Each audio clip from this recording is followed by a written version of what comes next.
Olá, tudo bem com você? Eu sou Guilherme Oberlander, eu sou médico e trabalho com medicina integrativa. E dentro desse canal, hoje eu estou reiniciando, ou melhor, iniciando uma nova fase desse canal aqui de informação para você.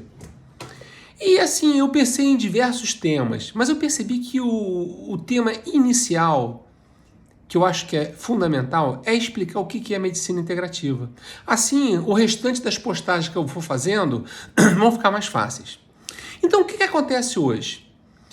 A partir do século XIX, a medicina vinha mais ou menos como ela sempre caminhou por milhares e milhares de anos, mesmo antes de Cristo. E entre século XVIII e XIX começa a haver uma série de modificações no chamado racionalismo médico, no pensamento médico. Abandona-se uma ideia do chamado vitalismo, que era a forma que os médicos trabalhavam, em que eles, vamos dizer assim, despertavam uma vitalidade interior que permitia então a cura da pessoa através da ativação dessa vitalidade. Foi assim que sempre se trabalhou, com plantas, minerais, alimentos, técnicas mais diversas possíveis em toda essa grande história da medicina. É errôneo pensar que a medicina avançou de 100, 200 anos para cá. Ao contrário, eu penso que de certa forma ela até andou para trás por conta dos conceitos que norteavam o pensamento médico até então. Então, a partir do século XIX exatamente, começa a haver uma grande mudança na visão da medicina. Passa-se a não se olhar mais a pessoa como um todo, mas sim como partes, que é chamado de reducionismo. Até então se trabalhava com holos, com o todo, com a parte integral da pessoa. Então não se tratava, por exemplo, uma vesícula. Se tratava uma pessoa que naquele momento padecia ou parecia de um problema, um transtorno na vesícula. Essa era a fundamentação. Qual é a grande diferença nisso? É que quando você trata do ponto de vista holístico, você não vai tratar só um problema na vesícula. Você vai tratar a pessoa de forma, primeiro, que aquele problema não se repita e, segundo, que ela consiga alcançar uma melhora no seu estado geral. E com isso ter mais energia e conseguir fazer as coisas do dia a dia, viver de forma adequada, com uma boa qualidade e com longevidade. Essa é a grande diferença desse chamado vitalismo. Quando se trabalha com reducionismo, é meio que assim, tem um problema, usa um remédio para isso. Então vamos lá, tira a vesícula.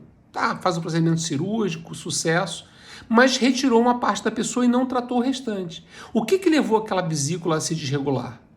Esse é um grande ponto e uma grande diferença.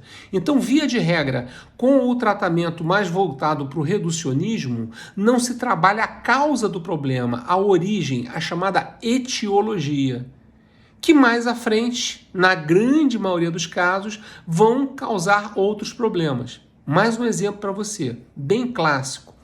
Quem trabalha com crianças, ou tem muitas crianças, ou tem famílias próximas, vê que é muito comum algumas crianças usarem antibióticos praticamente todos os meses, porque estão sempre com infecções repetitivas ou repetidas. Então, o que é o ponto nisso aí? Houve uma infecção, ok. Tem uma necessidade do antibiótico? Tá ok. Dentro da prática integrativa não se elimina nenhum tipo de racionalidade médica. Mas nós sabemos que quando se utiliza, por exemplo, um antibiótico, não está matando somente aquele germe causador do problema. Está se eliminando também uma série de outros componentes da microbiota que são responsáveis pelo equilíbrio da saúde daquela pessoa. Então, se nós, posteriormente ao uso do antibiótico, não tratarmos também a microbiota, antigamente chamada de flora intestinal, nós não estaremos curando aquela pessoa, especialmente uma criança.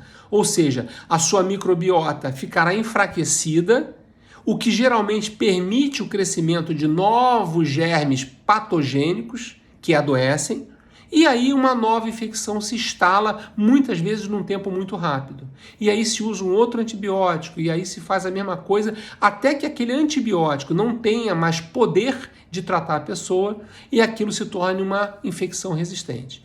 Então acho que esse exemplo é o mais ilustrativo da maneira de se tratar dentro do reducionismo ou dentro da forma holística integral.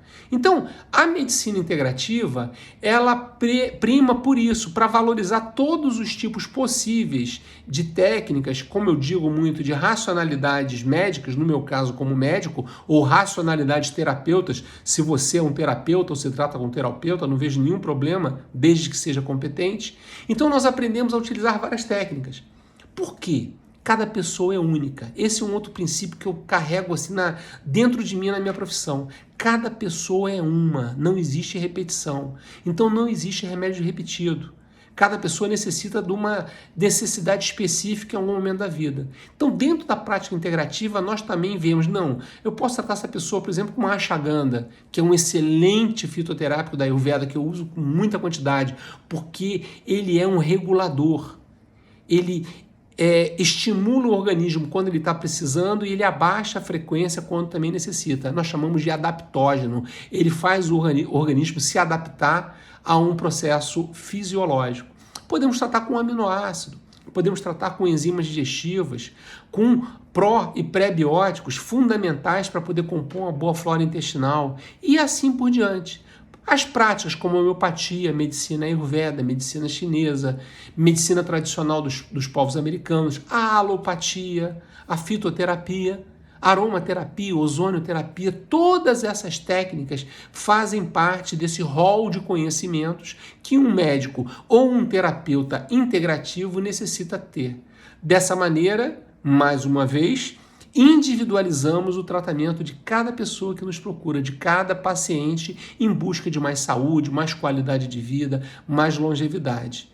Então, há também a ausência ou o mínimo de efeitos colaterais faz parte também desse procedimento. Porque o que é o efeito colateral? Via de regra, é uma dose que não conseguiu ser ajustada corretamente.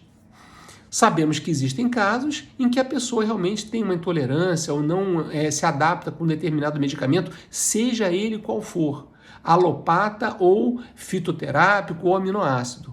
Qualquer substância que tenha ação dentro do organismo, ela também pode ter efeitos colaterais, se não for administrada de forma correta. Então, esse é um outro ponto que é um grande diferencial que se faz da chamada medicina convencional, que é praticada hoje.